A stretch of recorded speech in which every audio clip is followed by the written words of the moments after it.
The first Thursday of the month has passed, which means things we've covered in last month's videos have finally made their way into this month's update titled Road Renegades. On top of that, there's a new round of Twitch drops coming with the Global Warfare 2 event hosted by FancyOrb. The drops for this event have also been revealed on twitch.facepunch.com. And if you haven't heard yet, I'm building my own event called the Crucible Grounds, which is an elimination-based event with teams of 4 players each. Everybody that's watching is invited. There is a link in the description. We've already got a few hundred people in there, and we partnered up with Rocket Node, who was kind enough to give us one of their maxed out servers to run these events on, as well as a 30% discount with code DRIZZA at checkout if you wanted to host your own server with them. I'll be posting updates about this in the Discord, so make sure that you get in there if you're interested in playing these events. The first thing on the list is performance, and you should notice that you are using less RAM this month when playing Rust. And on top of that, you should notice that your load times are faster, especially when joining a server for the first time. A problem with the underwater fog being too aggressive has been fixed, especially when wearing goggles. You should notice that the underwater is a lot more clear.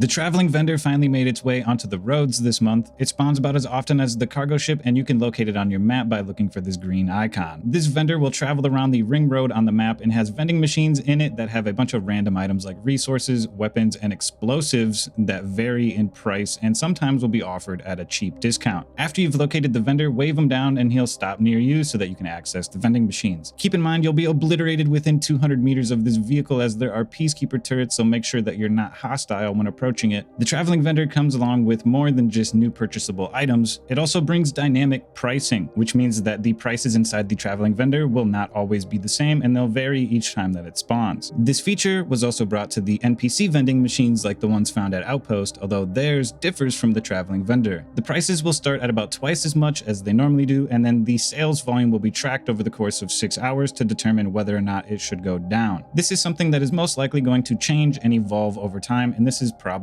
not the final form. What this is basically going to do is slow down progression in terms of what you can buy with scrap at the beginning of a wipe. This does not affect anything besides scrap in the NPC vendors, and also it does not affect the vendors that you sell things to. It only affects the ones that you buy things from. If you're a server owner and you want to mess around with the settings for this, you can type SV space find space NPC vending, and then it'll give you a list of all the server variables. The hood and cuffs also found their way into this month's update, and don't worry, it's not as broken as the people in the comment section have been making it out to be. The hood, which blocks the player's vision, compass, map, and death marker, is 20 scrap and is a tier 1 workbench item costing 155 scrap down the path, and the handcuffs are a tier 2 blueprint costing 608 scrap down the tech tree path. After you've downed your victim, or they've given you the friendly gesture, you can view their inventory, put a hood on them, and handcuff them. If you've downed them, you're going to want to pick them back up and heal them, because if you push them too many times, they will die. The victim can perform a mini game as long as they're not getting pushed or damaged to escape the handcuffs, but they will not be able to F1 kill. When interacting with your victim, you'll notice you have a nice little wheel and you can force mount them. This includes code locked vehicles. You'll be able to swap seats as long as you've got the available seat. They cannot go into the driver's seat, and you push them to make them exit the vehicle. The only thing you'll be able to do when looting somebody who is handcuffed is mess around with the items on their hotbar. The rest of the inventory is locked, and there's also another feature: when giving the friendly gesture, it now lasts forever, and other players can interact with their inventory in a similar way to being handcuffed. Hopefully this will bring back the times of Rust when you could run up to somebody without getting shot instantaneously, especially when you're naked. You just give the hands up, and if they know about it, they come check your inventory out, you have a conversation, and move on with your day instead of your time getting wasted as a poor little naked. Another thing that's been added this month for all of the server owners out there is the new creative mode features, and if anybody's been having issues placing barricades inside monuments, there was an update to that this month fixing a bunch of issues. Basically anything that's concrete you will not be able to place barricades on, but there are cracks in things like the roads where you can squeeze some barricades down, and you'll now be able to place barricades down on dirt paths inside and outside monuments. Bicycles and their 2-seater variants have made their way into the game as well, and you'll find them at mining outposts, supermarkets, and alongside the road randomly.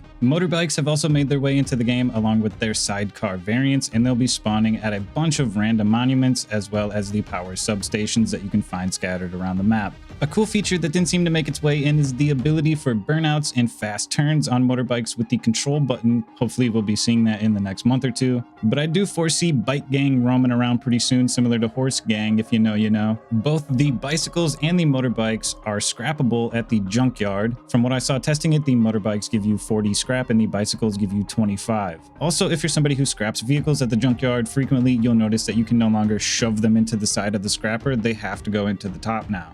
And to go alongside the theme of this update, there's some new biker-styled skins in the Rust item store.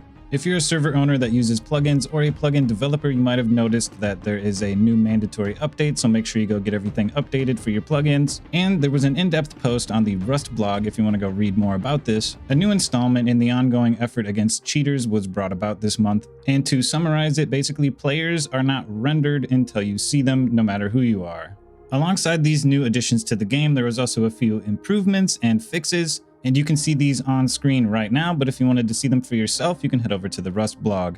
A change that I'm not sure if it's made its way into this month's patch or not is these little roadside electrical things loading in. If you've ever driven around in Rust, you'll know that sometimes these don't appear until you crash into them, and that has been fixed. And a sneak peek into the future of things that we know are being worked on already, things like the wallpaper, which is going to be an item that you can place on the walls of your base. The new monuments made its way over to the Aux 2 staging branch. The new shotgun popped its head back up again. Maybe once we hear more about this, we'll also find out what's going on with the SKS. But that's all I got for you guys today. Again, make sure you join the Discord in the description if you're interested in playing in my event, the Crucible Grounds. I'm making some good progress on it. Hopefully we'll be starting it up in the next few weeks. Leave a like if you enjoyed the video, leave a dislike if you didn't, and I'll catch you in the next one.